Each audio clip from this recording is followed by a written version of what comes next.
नमस्कार, मैं हूं पवन तिवारी और आप देख रहे हैं pride India news. Pride India news में आप सभी का स्वागत है। आइए रुक करते हैं खबरों की ओर। खबर है मध्य प्रदेश की सीधी से। सीधी की सांसद रिद्धि पाठक पर जीजा ने परिवार को प्रताड़ित करने का सनसनीखेज आरोप लगाया है और कहा है कि सांसद की बहन यानी मेरी पत्नी एक बार सांसद के खिलाफ बोल दे तो उनकी जगह सदन में नहीं सलाखों के पीछे होगी। वहीं सांसद ने कहा कि सारे आरोप राजनीतिक विरोधियों के कहने पर लगाए जा रहे हैं जो निराधार हैं। क्या है पूरा मामला, आइए देखते हैं इस रिपोर्ट में। सांसद पर प्रताड़ना का आरोप लग रहा है, क्या आरोप है और किस प्रकार का मामला है? और ये किस प्रकार का है, किस तरह का मामला है? प्रताड़ना ही होती है। जी जी। और जिस तरह का है, हमने माननीय इनके पूर्व मुख्यमंत्री महोदय को लिखित आवेदन में दिया हूँ कि इनके अनर्गल हस्तक्षेप के कारण मेरी पारिवारिक ज़िंदगी टूटी और 6 कन्याएं बिना माँ के लाल प्यार का जीवन जी और एक बेटी की शादी भी की जी। और उनका जो मतलब अनैतिक हस्तक्षेप था, जिस कारण से आज मैं कहने के लिए मजबूर हो चुका हूँ कि कभी मैं उनका जीजा था, लेकिन मैं आज नहीं हूँ, क्योंकि उनकी बहन आज मेरी पत्नी नहीं है और आज उनकी अब बहन रह गई हैं, वो अपने बच्चे पलवा रही हैं और उस महिला की बेटियां अनाथ जैसे जीवन जी।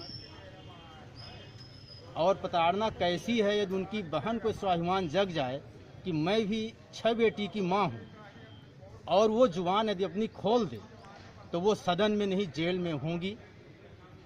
इस तरह की प्रताड़ना।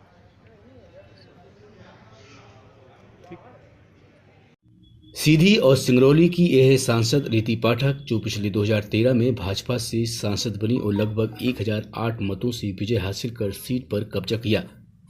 इसके पहले रिद्धि पाठक जिला पंचायत अध्यक्ष रह चुके हैं, लेकिन पारिवारिक विवाद में इन पर आरोप लगाया गया है। इनके जीजा दिनेश कुमार पाठक ने आरोप लगाया है कि हमारी 6 बच्चियां हैं, जिनमें से एक बच्ची की शादी हो चुकी है। वहीं सांसद महोदय हमारे घर के मामले में दखल अंदाजी कर पूरे घर को तबाह कर दिया है।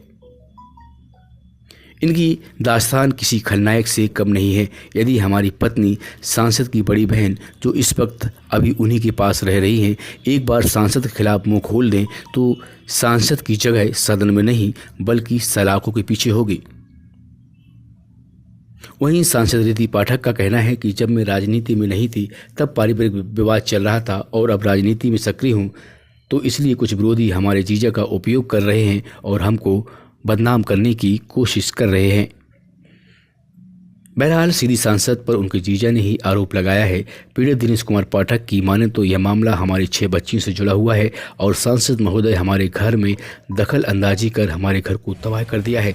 आज पूरा परिवार हमारा बिखर चुका है। पत्नी सांसद के घर रहती हैं, उनके साथ रहती हैं, बच्ची भी उनके साथ रहती हैं। उनको अधिकार किसने दिया किसी का परिवार तोड़ा जाए? प्रताड़ना की हद हो गई। यदि एक बार हमारी पत्नी रीति के खिलाफ हो जाए तो समझो उनकी जगह सदन में नहीं सलाखों के पीछे होगी। बहरहाल चुनाव करीब आते ही आरोप प्रत्यारोप का दौर शुरू हो जाता है। ऐसे में देखना होगा कि इस मामले में कितनी सच्चाई है, यह तो आने वाला वक्त ही तय करेगा। प्राइड इंडिया न्यूज के लिए सीधी से शरद गौतम के साथ राजकुमार की रिपोर्ट। काम किया है, लेकिन कांग्रेसी नेता तरह तरह का आरोप लगा रहे हैं कि अब तक रेल नहीं पहुंची है, ना ही रेल सीधी पहुंच पाई। क्या कहेंगे? कि जब काम होगा तभी उसमें बातें होंगी और काम हुए हैं और काम आगे आने वाले समय में भी होंगे। इसलिए इसमें मैं यही कहूँगी कि काम करने वाले व्यक्ति का हमेशा विरोध हुआ है और विरोध करना एक स्वाभाविक सी प्रक्रिया है।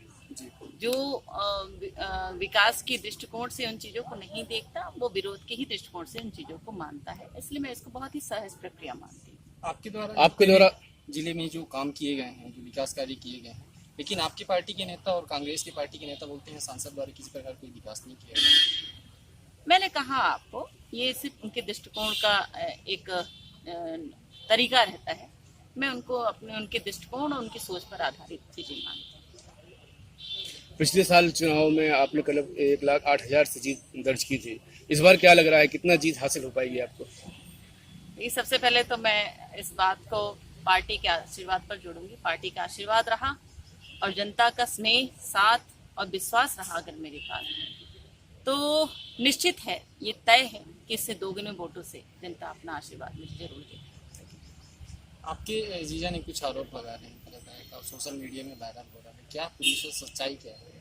इसमें यही कहूंगी कि वो राजनीतिक रूप से पूरी तरह उपयोग किए जाने वाले व्यक्ति होते हैं। जी जैसे कि आरोप लगा रहे हैं कि उनको बाहर ले जाते थे, प्रताड़ित किया जाता था आपके द्वारा, ये कितना इसमें सच है, कितनी सच्चाई है इसमें कुछ?